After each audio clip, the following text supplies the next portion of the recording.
Hey, Omar, thanks for taking some time to talk to me today. Appreciate that. Love to kind of hear about you, your background, and what got you into the consulting you're currently doing. Excellent. Thank you so much for having me. And I'm excited to have this conversation. So, I'm a biomedical engineer by training who ended up being a management consultant.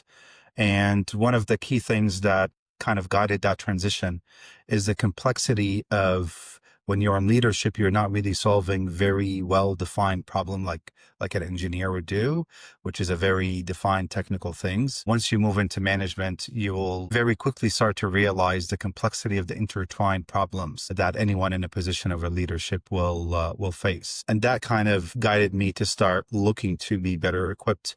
I ended up getting my master's from Harvard and I teach their negotiations. And one of the key things that I do in the work that we do right now in change management is how can we help founders and CEOs enable their companies to scale while getting out of the way of doing that. And that's something that a lot of companies will try to address. We believe that we're doing it in a very unique way to make sure that we're widening the scope of the problems that the founders or the CEOs or boards needs to solve prior to jumping in and solving it. And that little buffer of making sure that there's a very clear defined problem before solving it show to pay a lot of dividends in terms of the success rate of the work that we do. Very interesting. Was there, obviously you were biomedical engineer trained, and then got the itch for management consulting. Was there something that really sparked that, or what kind of attracted you into that space?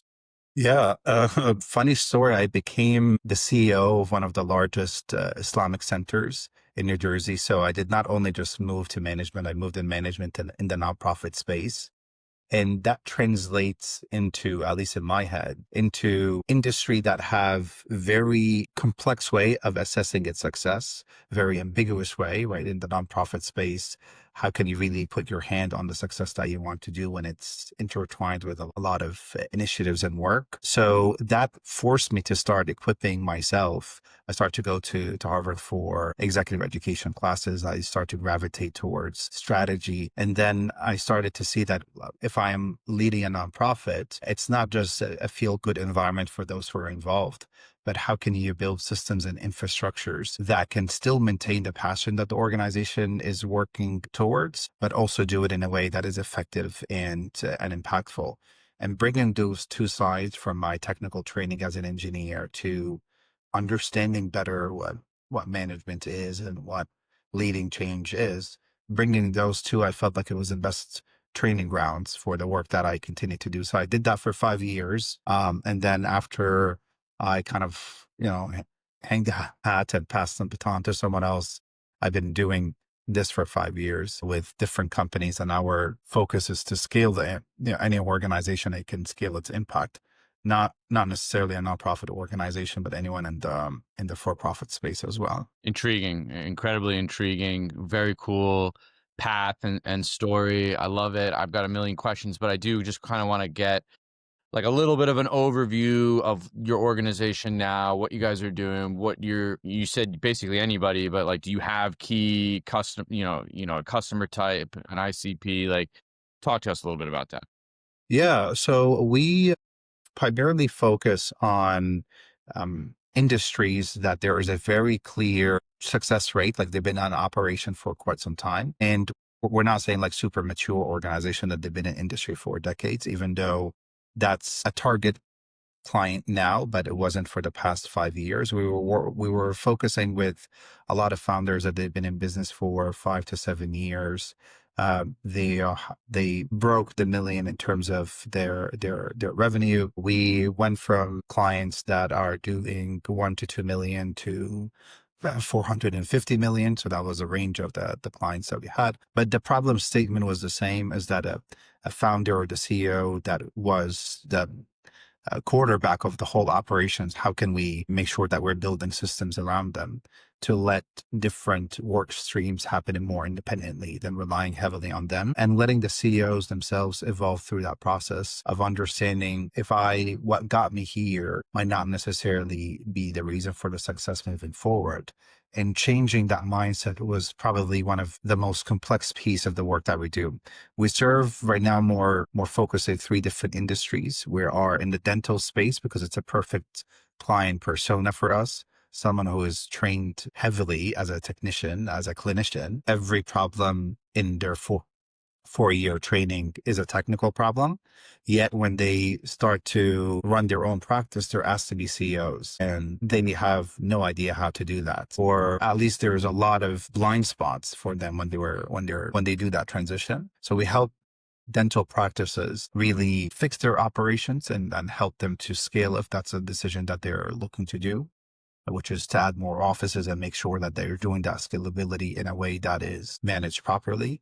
We have a leg of in our vertical that we serve with the nonprofit sector, given that that's a passion of mine, but also how can we bring a lot of value into that industry by telling them passion is not the only recipe that will get you to live your mission, but how can we transition your mindset to be impact first?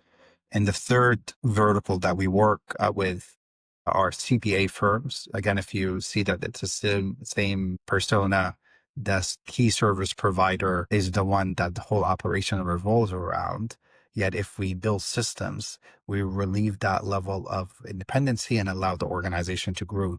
We worked with CPA firms around the country to make sure that tax season is not a season that they themselves need to feel like they need to burn out and whatnot.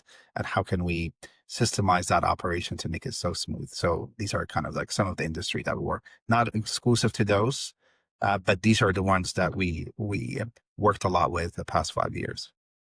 Very interesting. And yeah, tax season doesn't need to be, a burnout season if you have the right systems in place. That makes a ton of sense. Can you talk to me a little bit about you, your team? What tools are you using when it comes to either getting new customers or implementing the new systems for your customers? Can you talk to me a little bit about that? So we have a variation of different talent on our team. We have people that focus primarily on strategy development. They work close with me. We have another team that focuses on tech, and we have our teams that focus on human capital development, which is not just HR, but more wider than that, and business analysts that helps us with a lot of our discovery work.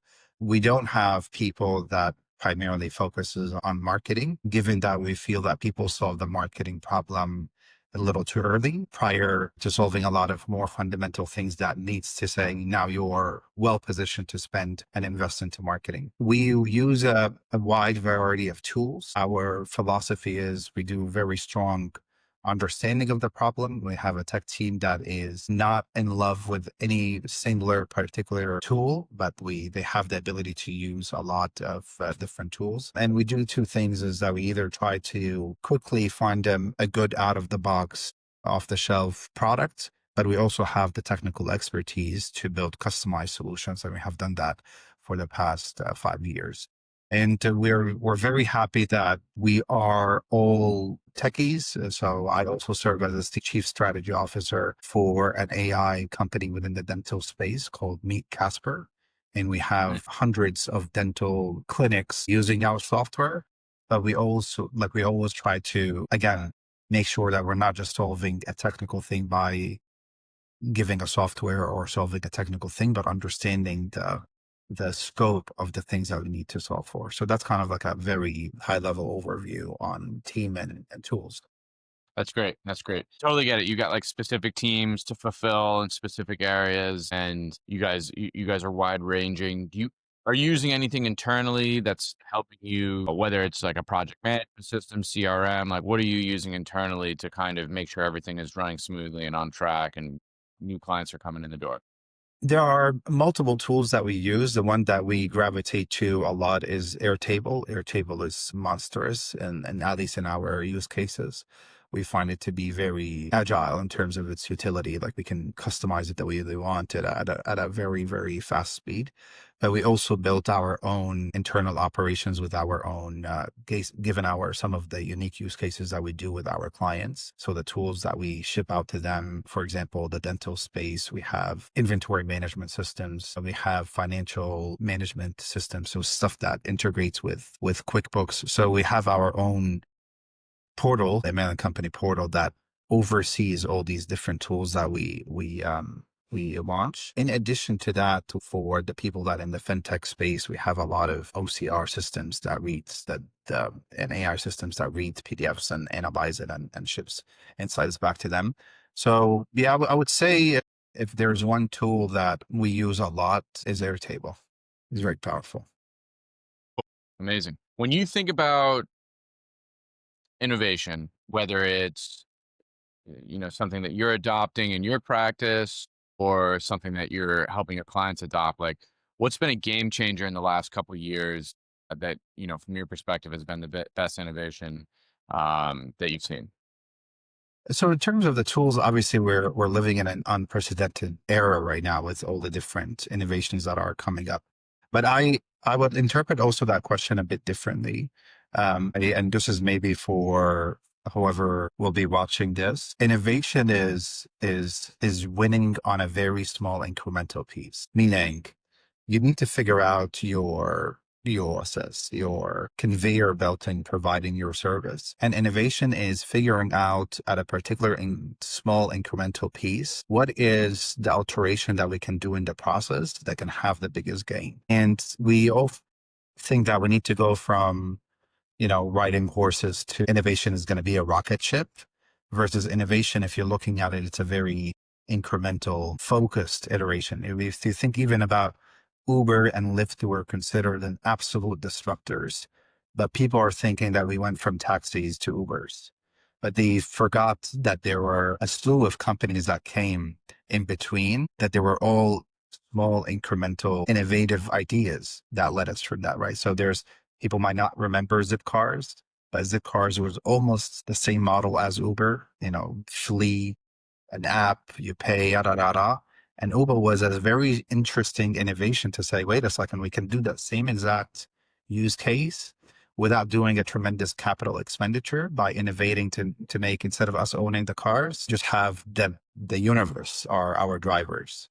And that small innovative idea in the very clear business was a game changer, right? A huge, right? And now I wonder how many people remembers the cars or the likes. But so I interpret innovation on that as like, how can you not necessarily go from horses to rocket ships? How can I just make it, a horse with AI? No, I'm just kidding, but yeah. Incredibly well said, and that's a great perspective. Speaking about AI, obviously that's a huge trend that's happening right now. Are there any other big trends, or is AI the most important emerging trend that you see in what you're doing? So AI in my head, it translates into doing a task that one of these industries in innovation in their pipeline better. So for example, in the dental space, a major issue is for dentists to make sure that they're getting paid properly from dental companies and dental insurance companies. And dental insurance companies, as you know, and your listeners know, they send the explanation of benefits to the dentist. And all of a sudden he has thousands of documents that he needs to review to ensure that the EOBs that he's receiving, the explanations of benefits, is I got paid correctly. And just that one statement of I got paid correctly is a very loaded statement because there's negotiated fees, there's what are the policy from that person. So it's a task that is not humanly possible for someone who's running a million and one thing as a dentist to make sure that we checked that whole cycle, that the patient who is insured with this company and the insurance promised to pay him that much and promised us to pay us that much, like a million and one different variable. So historically, dentists were like, it seems like they paid us good. Like $100 is good, I guess. And let's move on because it's not from a capacity standpoint. It's not humanly possible to sit down and say, yes, I got paid right. What AI is doing right now is with a lot of training that we did for an AI model to say, now you are an expert in billing and not just a gimmick, like a lot of respectful, a lot of companies will say, hey, we're doing your AOB processing and AI. We're saying, no, we actually spent months to train the AI to say, this is how you read this and this is how you analyze it. And this is the information that we want you to spit out when you read this. And now we can do that at scale. So it's an innovation in a very, very, focused area. But it's also deploying AI as a tool at somewhere in that pipeline, and to say, this is where it was a major bottleneck. It wasn't humanly possible to bring in all these different variables. Now the AI can do it, and it can completely transform it as a game changer in how we're providing that service. And there's other examples but we've been looking at the different industries that we're dealing with. Like, so we're doing something very similar in the nonprofit space. And the beauty about the work that we're doing with our team is that we're trying to look at the different industries, understand the problem that we're solving for, but also try to bring in learned lessons from other industries that we can deploy it. So we're having a medical transport company that they, like, you would think, like, wait, you're moving from dentistry to that. But when you extrapolate, or you be like, they bill medical insurances, they have no way to verify that they got billed correctly. We're going to take that tool and just plug it in here, and voila, it worked. Similar problem, just like slightly different, scenario of the problem. I like. So when you're working with all these different companies, I'm sure change management, can be tough or not simple. So what are some of the challenges that you've seen, and how do you deal with those? The biggest challenge, if I am boiling down, even though I tell executives, don't ever simplify the problems that you're solving. But if I am giving my chief problem, people underestimating the complexity of what they're trying to solve, and they don't have the discipline to stay with it. It's change management is a journey. I try to tell people, there's one thing that you think we're negotiating on the financial incentive for us to join and the compensation. I am negotiating as that how committed are you to the process itself, because it's a very uncomfortable process for all levels. I work with people, I tell them, I am not here to do what you want because you're my client. I am here to align with you on the problem that we're trying to solve, and for you to give me the space and the freedom to do that. And if that is not there, then I don't think we're a good fit. So I can boil it down to that one. But it's a very, very complex adaptive space to be in, to make sure that you're addressing a lot of moving parts. You're addressing one stakeholder, which is another human being, the CEO or the team, and they go through phases and oscillation between stressful days, happy days, depressing days, lonely days. And this is not just some kumbaya, like take care of the person's emotion. These are people that are, what they're doing is extremely lonely because they don't have that support system around them, even though if they have a bunch of executives to speak freely and candidly about some of the issues that are scaring them the most. So I would say that that's a major one. Very, very insightful. You have a great perspective on a lot of this stuff. So I Thanks. appreciate that. Oh, when you're working with these companies, how do you measure success when you're working with them? Do you have like a set of KPIs that you go to, or is it like, hey, you were at X level when we started and now you're here? Like, talk to us a little bit about that. How do you do it? Yeah.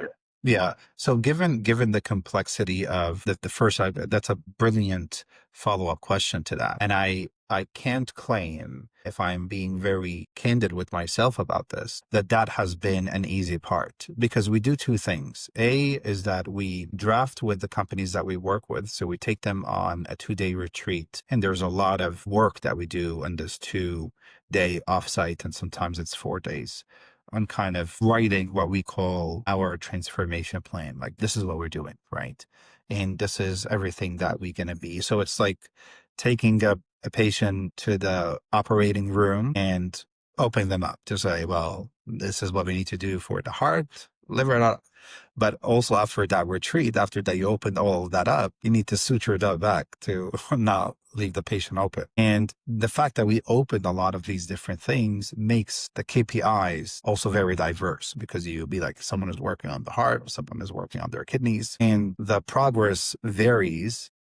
So one of the challenges that we face is that as the stakeholder is going through these fluctuations, and as we're telling him that this process is going to be painful, we know that there will be lows that, the stakeholder would come and say, I don't know what we're doing anymore. Like this is painful. And we know the hockey stick effect is coming when a lot of the stuff clicks, and we have seen it year after year that CEOs be like, oh man, that was a painful ride, but it was extremely worth it. I now and what we're trying to solve for internally right now is to intensify the commitment, the communication of the short-term wins to make sure that we're able to let him survive, the winter, if you will, right? So that we're heading to the spring. Just this is the time. There's a lot of leaves have fell. It's getting cold. It's getting dark. Not in California, maybe on the East Coast, but it's going through all that. The spring is coming. We just want you to be patient. And these are the success matrix. So I can't give you one thing, and maybe something that we ourselves are going into a retreat next week to solve for that problem. But it's a brilliant question. It will be disingenuous for me to tell you, like, oh yeah, we got that. We just measured this on it. It will be no. It's very complex. That's great. So I guess follow-up question, you would say your journey starts like late summer, early fall, late fall, and then they go through the winter and then they get to the spring. Where do they start? Just out of curiosity. Interesting. So in their heads, the business is always in the spring. Like if we're making money, we're always in the spring. Whereas they might not realize that they're in an absolute hurricane season and they're not noticing it, right? Because they're measuring just money coming in.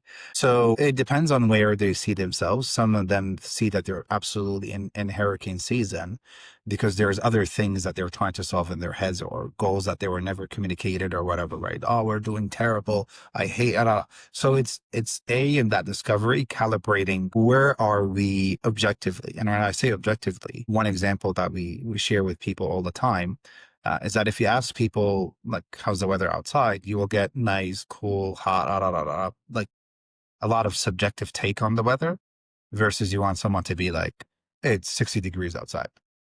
And 60 degrees gives me the opportunity to interpret that the way that works for me. So if I am a penguin, 60 degrees is absolutely torturous. If I am a camel, that's slightly chilly, right? And depending on where are we in the process, where are we objectively to the best of our ability, then we craft that journey to say, by the way, the second we engage, there will be a season of winter somehow, even if we're in the summer or even if we're in the spring, there is a transformation pain. We, as a company, we need to just figure out how can we do that with the least pain, but it's associated with it.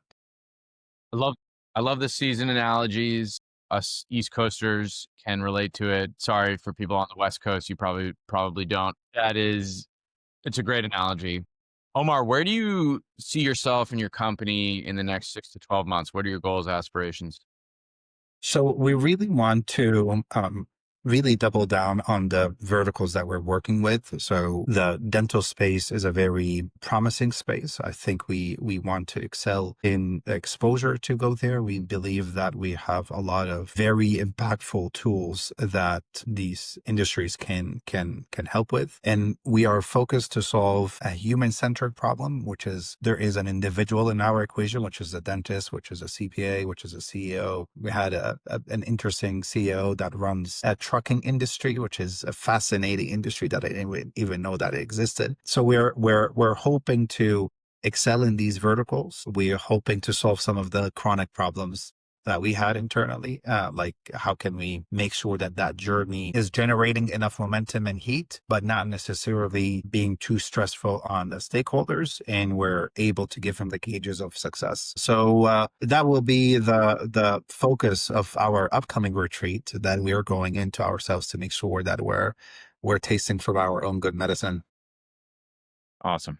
Awesome. Well, I guess, we kind of talked about some of the issues and problems. If you could wave a magic wand and remove one obstacle to getting to that, end state where you're going to be satisfied, what would that be? I think if we can streamline not necessarily the marketing piece, but we can streamline the exposure.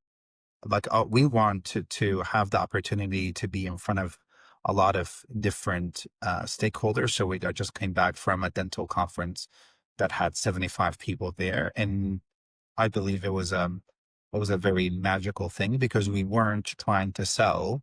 We actually told people, if you take what we're sharing right now and apply it on Monday, you benefit. And we established that report to say we are also partners in that journey because we know no one will be able to give you a magic, lecture in 20 minutes or a solution.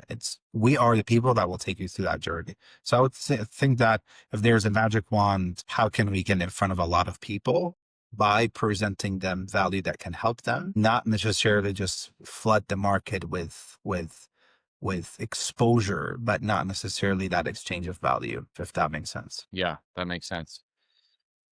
Well, Omar, I guess last question for you. If you've got any advice for somebody trying to start their own consulting or even coaching practice, like what advice would you give to those people? I think if you're starting, give yourself the graciousness to try to figure out where you're going to land.